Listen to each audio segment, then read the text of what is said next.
நண்பர்கள் அனைவருக்கும் வணக்கம். சற்று முன் பார்த்தீங்கன்னா வங்கதேசத்தை தவிடு பொடியாக்கி இருக்காங்க பிஎஸ்எஃப் படைகள். அப்படி என்ன நடந்துருச்சு அப்படிங்கிற தகவலை தெரிஞ்சுக்கலாம். அதை தொடர்ந்து பார்த்தீங்கன்னா வெக்கமே இல்லையா உங்களுக்கு அப்படிங்கிற மாதிரி தான் வெக்கமே இல்லாமல் இந்தியா கிட்ட உதவி கேட்டு வந்திருக்கு பங்களாதேஷ். ஏற்கனவே அரிசி கேட்டு இந்தியா கிட்ட மண்டிட்டுச்சு இல்லையா? இந்த அரிசி விவகாரத்திலேயே கடுமையான எதிர்ப்புகள் கிளம்ப ஆரம்பிச்சிருக்கு. மிகப்பெரிய ஆப்பு ஒன்று வைக்க ரெடியா இருக்காங்க இந்தியா அப்படிங்கிற தகவல் வெளியா இருக்கு. அதை பத்தி நம்ம இந்த வீடியோல தெரிஞ்சுக்க போறோம். அதே போல பாத்தீங்கன்னா இருக்கிற பிரச்சனையில இது வேற அப்படின்னு வங்கதேசத்துக்கு ஒரு புதிய தலைவலி உண்டாகிருக்கு. ஒரு புதிய பிரச்சனை வெடிக்க ஆரம்பிச்சிருக்கு. அது என்ன அப்படிங்கிறதெல்லாம் நம்ம இந்த வீடியோல தெரிஞ்சுக்க போறோம். அதனால ஸ்கிப் பண்ணாம கடைசி வரைக்கும் பாருங்க. பல சுவாரஸ்யமான தகவல் கிடைச்சிருக்கு நண்பர்களே.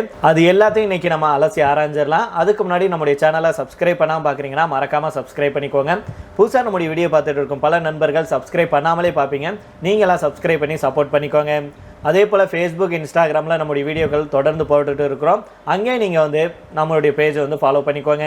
வங்கதேசத்துடைய இன்குலாப் மஞ்ச் அமைப்பின் தலைவர் ஷெரீப் உஸ்மான் ஹாடி படுகொலை செய்யப்பட்ட விவகாரத்தில் கொலையாளிகள் மேகாலயா எல்லை வழியாக இந்தியாவுக்குள்ள நுழைந்து விட்டதாக வங்கதேசத்துடைய காவல்துறை வந்து குற்றம் சாட்டியிருந்தாங்க.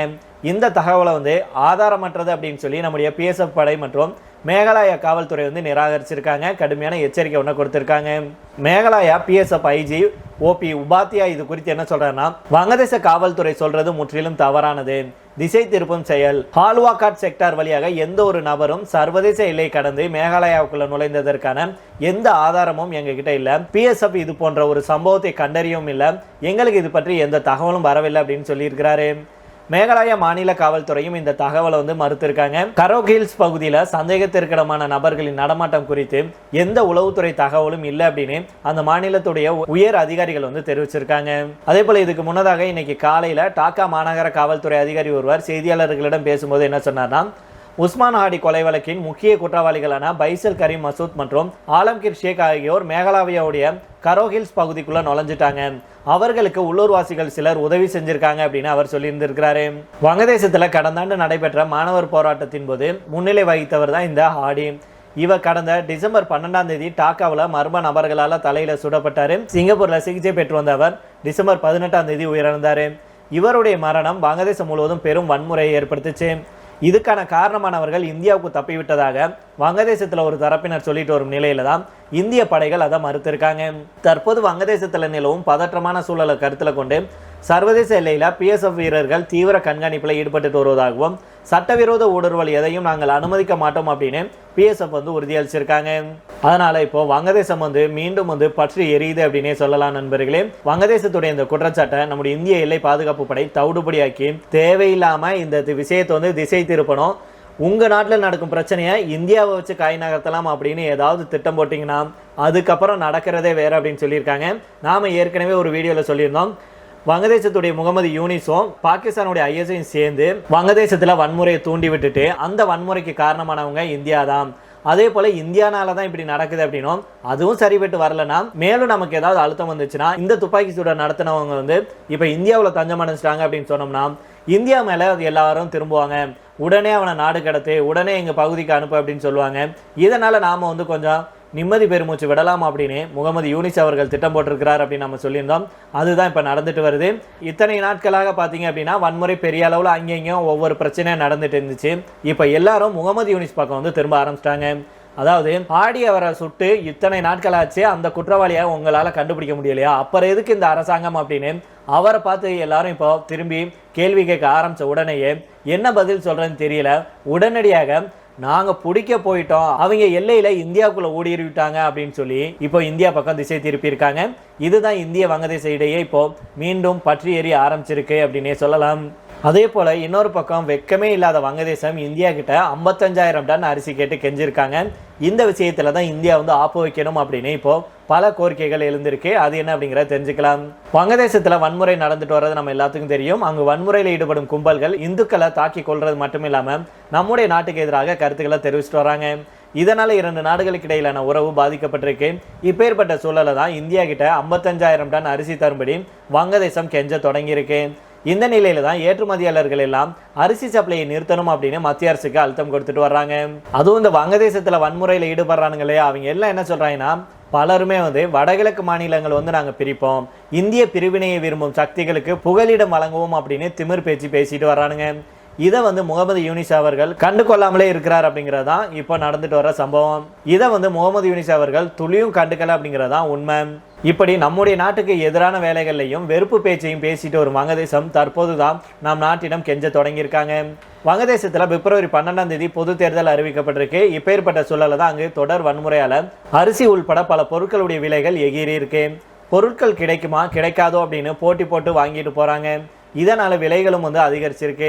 இது தொடரும் பட்சத்துல வங்கதேசம் இன்னும் பிரச்சனையை எதிர்கொள்ள வாய்ப்பு இருக்கு. மேலும் இடைக்கால அரசுக்கு பெரும் சிக்கலை ஏற்படுத்தலாம். இதனால கையிருப்புக்காக வங்கதேசம் நம்ம கிட்ட 55,000 டன் அரிசியை தரும்படி கேட்டிருக்காங்க. மேலும் வங்கதேசத்தை எடுத்துக்கிட்டோம்னா இந்தியாவை போல பாகிஸ்தான், வியட்நாம் உள்ளிட்ட நாடுகள்கிட்ட இருந்தும் அரிசி வாங்குறாங்க. ஆனா நம் நாட்டை ஒப்பிடும்போது பாகிஸ்தான், வியட்நாமிடம் இருந்து அரிசி வாங்க அதிக பணம் வந்து செலவாகுது. நம் நாட்டுக்கிட்ட வந்து பாத்தீங்கன்னா ஒரு டன் அரிசி வந்து $355 அப்படிங்கிற அளவுல கிடைக்கும். அப்படி இருக்கும்போது பாகிஸ்தான்ல இருந்து வாங்கினாங்கன்னா $395 வந்து கொடுக்கணும் அவங்க. இது தற்போதைய வங்கதேசத்துடைய பொருளாதார சூழலுக்கு அந்த நாட்டுக்கு பெரிய தொகையாகும். இதனால தான் வங்கதேசம் இப்போ நம்ம நாட்டுக்கிட்ட கெஞ்ச ஆரம்பிச்சிருக்கு. இந்த வேலையில நம்ம நாடு கை கொடுக்கல அப்படின்னா வங்கதேசத்துடைய நிலைமை வந்து மோசமாகும் அப்படிங்கிறதுல எந்த மாற்று கருத்துமே இருக்க முடியாது. இப்பேற்பட்ட சூழ்நிலையில தான் நம் நாட்டில் இருக்கும் அரிசி ஏற்றுமதியாளர்கள் கடும் கோபம் அடைஞ்சிருக்காங்க. இந்தியாவுக்கு எதிராகவே பேசிவிட்டு நம்ம கிட்ட வங்கதேசம் அரிசிக்கு கையேந்திட்டு வருது. வங்கதேசத்துக்கு பாடம் கற்பிக்கும் வகையில நாம வந்து அவங்களுக்கு அரிசியை கொடுக்க கூடாது. வங்கதேசத்துக்கான அரிசி சப்ளையை மத்திய அரசு உடனடியாக நிறுத்த வேண்டும் அப்படின்னு ஏற்றுமதியாளர்கள் எல்லாம் இப்போ தங்களுடைய கருத்துக்களை மத்திய அரசு கிட்ட சொல்லிட்டு வர்றாங்க. இதனால நம் நாட்டில இருந்து வங்கதேசத்துக்கு 55,000 டன் அரிசி செல்லுமா இல்லையா அப்படிங்கிற கேள்வி இப்போ எழுந்திருக்கு. இது ஒரு பக்கம் இருக்க, இந்தியாவை பகைத்து கொண்டு வங்கதேசத்தால ஒண்ணுமே செய்ய முடியாது அப்படிங்கிறதா உண்மை. அரிசி உள்பட பல உணவுப் பொருட்கள் மட்டும் இல்லாம ஜவுளித்துறைக்கான நூல் வரை பலவற்றுக்கும் வங்கதேசம் நம்மளை சார்ந்துதான் இருக்கு. அதை புரிந்து கொண்டு வங்கதேசம் இனியாவது நாவடக்கத்துடன் இருக்க வேண்டும். இல்லை அப்படின்னா எதிர்காலத்துல இந்தியா தன்னுடைய உணவுப் பொருள் உள்பட பிற சப்ளைஸ் நிறுத்த கூட வாய்ப்பு இருக்கு அப்படின்னு அரசியல் வல்லுநர்கள் சொல்லியிருக்காங்க. அதனால நம்ம உடனடியாக ஏதாவது ஆக்ஷனை எடுக்கணும் நண்பர்களே. இல்லை அப்படின்னா வங்கதேசம் வந்து மீண்டும் மீண்டும் ஏதாவது ஒரு பிரச்சனையை பண்ணிட்டு அங்கே இருக்கும் இந்துக்களுக்கு எதிராகவும் சிறுபான்மையினருக்கு எதிராகவும் தாக்குதலை நடத்துறது, அதுக்கப்புறமா வேற ஏதாவது ஒரு பழியை போடணும் அப்படின்னா அது இந்தியா அப்படின்னு சொல்லி இந்தியா மேல தூக்கி போட்டுட்டு தப்பிச்சுக்கணும் அப்படின்னு பார்க்குது. அதனால சரியான பாடத்தை புகட்டணும் அப்படின்னா கண்டிப்பாக நாம வங்கதேசத்துக்கு சரியான அடியை, மிகப்பெரிய அடியை கொடுக்கணும் அப்படிங்கிறதா நம்முடைய கருத்தாக இருக்கு. இருந்தாலும் வங்கதேசத்துல வந்து சிறுபான்மையினர் இருக்காங்க. இது வந்து அவங்களையும் பாதிக்கும் அப்படிங்கறதுக்காக இந்தியா வந்து கொஞ்சம் யோசிப்பாங்க அப்படிங்கிறத நாம இன்னொரு விதத்துல யோசிச்சு சொல்றோம் நண்பர்களே. அதனால இந்தியா வந்து யோசிச்சு நிதானமா வங்கதேசத்துக்கு ஏதாவது ஒரு விதத்துல நமக்கு சரியான அடியை கொடுத்து பாடம் புகட்ட வேண்டும் அப்படிங்கிறதான் நம்முடைய கருத்தாக இருக்கு. ஓகே, நிலைமை இப்படி இருக்கும்போது இருக்கிற பிரச்சனையில இது வேறையா அப்படிங்கிற மாதிரி தான் இப்போ இன்னொரு பிரச்சனை எழும்ப ஆரம்பிச்சிருக்கு வங்கதேசத்துக்கு. வங்கதேசத்துல மீண்டும் வன்முறை வெடித்துள்ள நிலையில அதை கட்டுப்படுத்த அரசு செயல்பட்டு வரும் நிலையில தான் அங்கு புதிய பிரச்சனை முளைச்சிருக்கு. அதாவது வங்கதேசத்துல தற்போது ஆணுரைகள், காண்டம் இருக்கு இல்லையா, அதுக்கு வந்து கடும் தட்டுப்பாடு ஏற்பட்டிருப்பதாக சொல்லியிருக்காங்க. ஏற்கனவே மக்கள் தொகை அதிகமாக இருக்கிறதுனால தற்போது கருத்தடை சாதனமான ஆணுரைகளுக்கு தட்டுப்பாடு ஏற்பட்டிருக்கிறது வங்கதேச ஆட்சியாளர்களை திணறடிக்க வச்சிருக்கு. தேவைக்கு ஏற்ப போதிய காண்டம்களை சப்ளை செய்ய முடியாத நிலை தற்போது ஏற்பட்டிருக்கு. இன்னும் ஒரு மாதத்துக்குள்ள நிலைமை இன்னும் மோசமாக கூடும் அப்படின்னும் இந்த தட்டுப்பாடு திடீரென ஏற்பட்டதில்லை. கடந்த சில ஆண்டுகளாகவே ஆணுரைகளுக்கான தட்டுப்பாடு படிப்படியாக அதிகரிச்சுட்டு வருது. நிதி பற்றாக்குறை மற்றும் பணியாளர்கள் தட்டுப்பாட்டால காண்டம்கள் உற்பத்தி பாதிக்கப்பட்டுள்ளதாகவும் இன்னும் 38 நாட்கள்ல முற்றிலும் தீர்ந்துவிடும் அப்படின்னும் வங்கதேச ஊடகங்கள் வந்து செய்திகளை வெளியிட்டிருக்காங்க. சுமார் 15 கோடி மக்கள் தொகை கொண்ட வங்கதேசத்துல குடும்ப கட்டுப்பாட்டு திட்டம் தீவிரமாக மேற்கொள்ளப்பட்டு வருது. மக்கள் தொகை பெருக்கத்தை கட்டுப்படுத்த 5 கட்ட கருத்தடை திட்டங்களை வங்கதேச குடும்ப கட்டுப்பாடு இயக்குநரகம் மேற்கொண்டுட்டு வர்றாங்க. அதாவது ஆணுரைகள், மாத்திரைகள், ஊசி மருந்துகள், காப்பற்றி உள்ளிட்டவை வழங்கிட்டு வர்றாங்க. கடந்த 6 ஆண்டுகளாகவே வங்கதேசத்துல ஆணுரை விநியோகம் 57% வரைக்கும் வீழ்ச்சியை சந்திச்சு இருந்தது. பிற கருத்தடை சாதனங்களும் 2019 முதல் விநியோக பாதிப்பை எதிர்கொண்டிருக்கு. கள பணியாளர்கள் பற்றாக்குறையும் விநியோக பாதிப்புக்கு முக்கியமானதாக இருப்பதாகவும் சட்ட பிரச்சனைகளால சில பணியிடங்களுக்கு ஆட்சேர்ப்பு நடைபெறவில்லை அப்படின்னும் அதிகாரிகள் வந்து தெரிவிச்சிருக்காங்க. வங்கதேசத்துல கருவுறுதல் விகிதம் அதிகரித்துள்ள நிலையில ஆணுரை தட்டுப்பாடும் ஏற்பட்டு அதிகாரிகளை கவலையடைய வச்சிருக்கு. தற்போது கருத்தடை சாதனங்களுக்கு ஏற்பட்டுள்ள தட்டுப்பாட்டால கருவுறுதல் விகிதம் மேலும் உயரும் அப்படின்னு அதிகாரிகள் எச்சரிக்கை விடுத்திருக்காங்க. டாக்கா பல்கலைக்கழகத்தின் மக்கள் தொகை அறிவியல் துறை பேராசிரியர் அமீனுல் இஸ்லாம் இது தொடர்பாக என்ன சொல்றாருன்னா, சமீபத்திய ஆண்டுகள்ல பல தம்பதிகளுக்கு இடையே குடும்ப கட்டுப்பாடு செய்வதில் ஆர்வம் குறைஞ்சிருச்சு. சிலர் 2 குழந்தைகளுக்கு மேல் பெற்றுக்கொள்ள விரும்புறாங்க. கடந்த மாதம் வெளியான அறிக்கையின்படி மொத்த கருவுறுதல் விகிதம் கடந்த ஆண்டு 2.3 இருந்ததிலிருந்து தற்போது 2.4 உயர்ந்திருக்கு அப்படின்னு அவர் சொல்லியிருக்கிறாரு. அதனால இருக்கிற பிரச்சனையில இப்ப இது வேறே அப்படின்னு பலரும் வந்து கருத்துக்களை தெரிவிச்சுட்டு வராங்க. அதனால பொறுத்திருந்து பார்ப்போம் நண்பர்களே என்ன நடக்குது அப்படின்னு. இதை பத்தி உங்களுடைய கருத்துக்களை கீழே உள்ள கமெண்ட் பாக்ஸ்ல சொல்லுங்க. மீண்டும் நாளை வேற செய்திகளுடன் உங்களை சந்திக்கிறேன். நன்றி, வணக்கம்.